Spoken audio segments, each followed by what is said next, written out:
Welcome to Tab Briefs, a weekly look at headlines from the world of faith for August 7th, 2020. I'm Tab Media Content Editor Carrie McWhorter, and here are some of the headlines that grabbed our attention this week. North Carolina will install a life-size statue of Reverend Billy Graham in the U.S. Capitol's Statuary Hall. The process is underway to create the statue, and an initial design has been approved.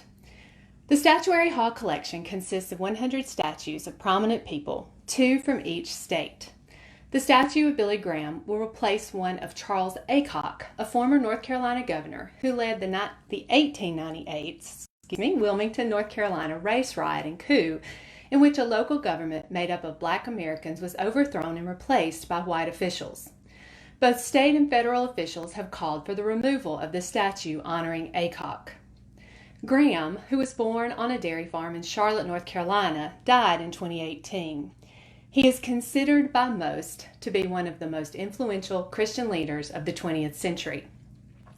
The Billy Graham Evangelistic Association, in partnership with the state of North Carolina, is raising money for the statue and its installation, which is estimated to cost around $650,000. No state funds will be used for the statue, and it's expected to be installed sometime next year. Next up, with fall elections on the horizon and COVID-19 still in the headlines, one Alabama church is hoping to shine light in the darkness with a campaign called Jesus 2020. Sampy Memorial Baptist Church in Raymer, Alabama, is campaign headquarters for the effort, which emphasizes repentance, prayer, and spiritual renewal. A Sunday school class at Sampy developed the idea a few weeks ago and worked together to design a red, white, and blue campaign-style yard sign. A local sign company printed their design, and within 2 weeks, the Montgomery area church had distributed more than 750 signs. One of the organizers of the effort, Martha Sykes, told Tab Media that the church has seen very positive responses from people in their area and from other churches. She said people say the campaign is a ray of hope for our country as a reminder to put Jesus first in our lives.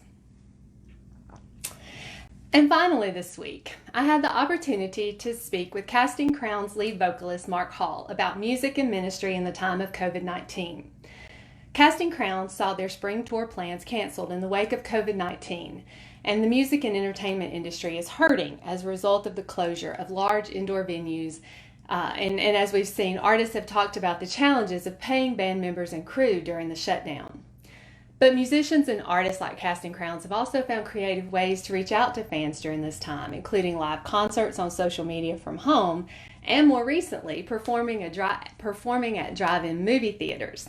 Now, Casting Crowns is on a 28-city trek through the Midwest and several southern states as part of the Drive-In Theater Tour concert series promoted by Awakening Events. Hall said his band is blessed to be working, and he's excited for the opportunity for families to come out and enjoy a night of music and worship. Casting Crowns is making one stop in Alabama on August 18th, where they'll be performing at the Blue Moon Drive-In in Gwinn in Northwest Alabama.